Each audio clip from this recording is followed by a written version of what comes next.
यही वो जगह है जहाँ पर उन्होंने पहली बार एक ओंकार का मूल मंत्र दिया था। ये बेरी का पेड़ लगभग 500 साल पुराना है।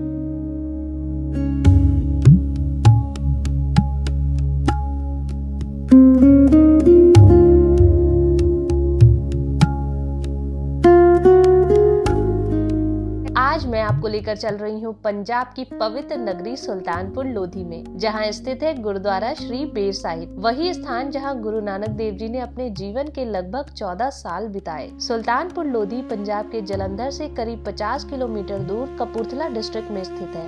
अगर आपने मेरा चैनल अब तक सब्सक्राइब नहीं किया है तो जल्दी से कर लीजिए और कमेंट करके जरूर बताइए कि आप मेरी वीडियो को कहां से देख रहे हैं। तो हम पहुंच चुके हैं गुरुद्वारा श्री बेर साहिब जी।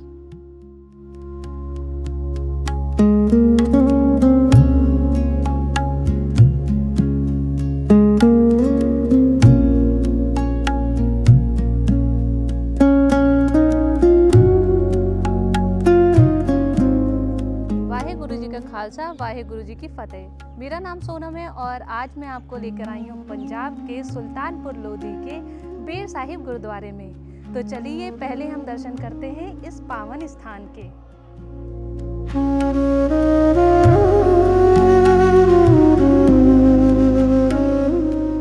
अंदर जाने की बहुत उत्सुकता है, तो चलिए जल्दी से दर्शन करते हैं।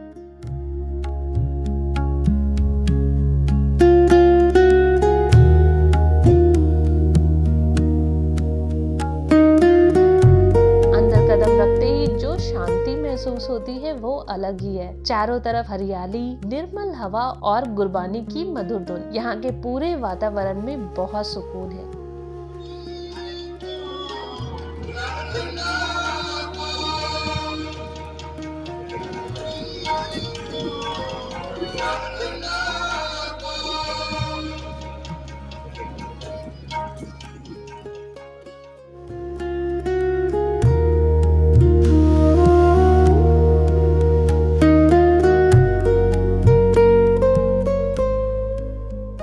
यहाँ से प्रसाद लेकर जल्दी से हम मत्था टेकने अंदर जाएंगे।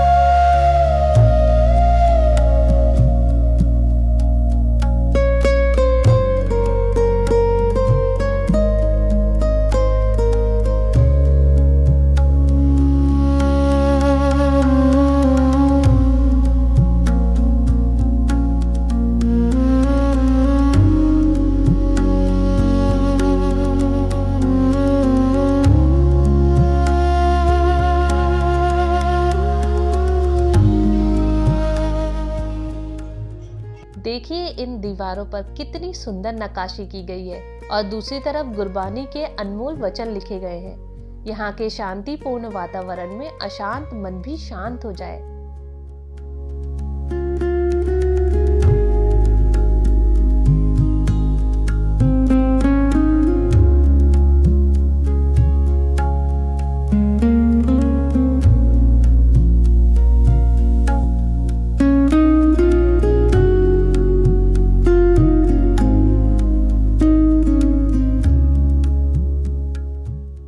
गुरुद्वारे के पिछले हिस्से में बेर का एक बहुत बड़ा पेड़ है। कहते हैं गुरु नानक देव जी ने खुद ये पेड़ लगाया था और इसी के नीचे बैठकर ध्यान लगाते थे।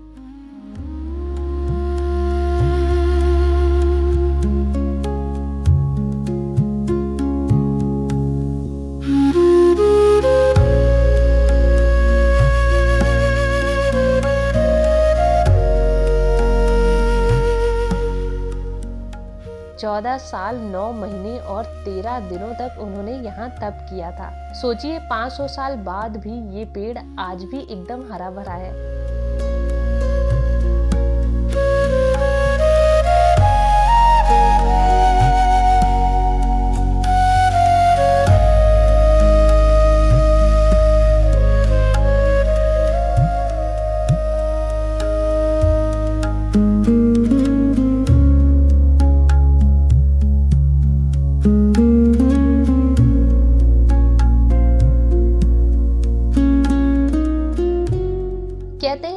इस पवित्र बेरी का फल किसी के ऊपर गिर जाए तो उसकी मनोकामना जरूर पूरी होती है। अब चलिए यहाँ से थोड़ा आगे कालीबई की तरफ।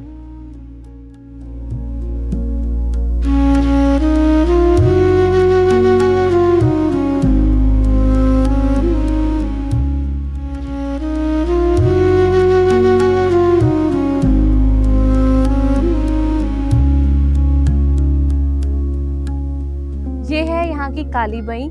इसी के अंदर गुरु नानक देव जी ने 3 दिनों के लिए समाधि ली थी और यही वो जगह है जहाँ पर उन्होंने पहली बार एक ओंकार का मूल मंत्र दिया था। ये वही नदी है जिसमें गुरु नानक देव जी रोज सुबह नहाया करते थे और फिर बेरी के पेड़ के नीचे ध्यान लगाते थे। एक दिन वे इसी कालीबई में 3 दिनों के लिए अंतर ध्यान हो गए। 3 दिनों तक उन्हें किसी ने नहीं देखा। 3 दिन बाद जब वे नदी से बाहर आए तो उनका रूप बदल चुका था। उनके चेहरे पर एक अलग ही दिव्य प्रकाश था और सबसे पहले उन्होंने जो अल्फाज कहे वो थे, ना कोई हिंदू ना कोई मुसलमान।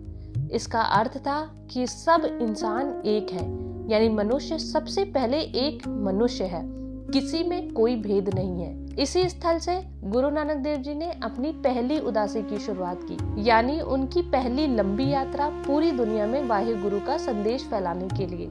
यहीं से एक आध्यात्मिक जागृति हुई जिसने सिख धर्म की नींव रखी, जिससे बेर साहिब गुरुद्वारा न केवल एक भक्ति का स्थल बना बल्कि दिव्य ज्ञान का प्रतीक बन गया। ये रबाब है जो एक प्रकार का म्यूजिक इंस्ट्रूमेंट है। गुरु नानक देव जी का संगीत से बहुत गहरा रिश्ता था। वो अपनी वाणी को गाकर सुनाते थे और उनके साथ भाई मर्दाना रबाब बजाते थे। उनके लिए संगीत सिर्फ सुर नहीं था बल्कि रब से जुड़ने का एक पवित्र माध्यम था।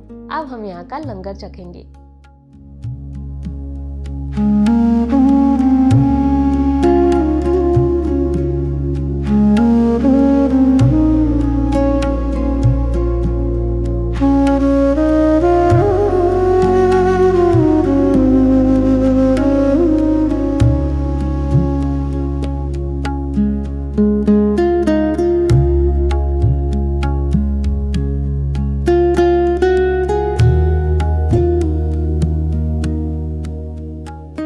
मेरी यात्रा यहीं पूरी होती है। बेर साहिब गुरुद्वारे के दर्शन करके मन बहुत शांत हो गया। यहाँ आकर गुरु नानक देव जी के दिव्य संदेश को और गहराई से समझने का अवसर मिला, जिसे मैंने यहाँ की मिट्टी में, बेर के पेड़ में, कालीबई के पानी में, सब में महसूस किया। अगर आप कभी पंजाब आए तो सिर्फ गोल्डन टेम्पल ही नहीं, सुल्तानपुर लोधी भी जरूर आए। यहाँ आके आपको कुछ ऐसा मिलेगा जो किसी गाइड बुक में नहीं है। विशेषकर कार्तिक महीने में जरूर आएं, क्योंकि कार्तिक की पूर्णिमा को गुरु नानक देव जी की जयंती के मौके पर लोग बड़ी धूमधाम और श्रद्धा के साथ प्रकाश उत्सव मनाते हैं। बहुत दूर दूर से संगत पैदल यात्रा और नगर कीर्तन अरदास करते हुए यहाँ आते हैं। गुरुद्वारे में फूलों और लाइटों की बहुत सुंदर सजावट की जाती है। बड़े पैमाने पर लंगर लगाया जाता है और शाम को अरदास की जाती है। यहाँ का पूरा माहौल मन को आनंदित करने वाला होता है। बाबा जी की मेहर हुई तो इस साल मैं भी अपने पूरे परिवार के साथ इस उत्सव में जरूर शामिल होंगी। अगर ये वीडियो आपको पसंद आई तो लाइक जरूर करें, कमेंट में वाहे गुरु लिखें और चैनल सब्सक्राइब करना बिल्कुल मत भूलें। साथ में बेल आइकन भी दबाएं ताकि मेरी आने वाली हर ट्रैवल व्लॉग आप तक पहुंच सके। वक्त है अलविदा कहने का। मैं सोनम जल्दी मिलती हूँ एक नए सफर पर। वाहे गुरु जी का खालसा, वाहे गुरु जी की फतेह।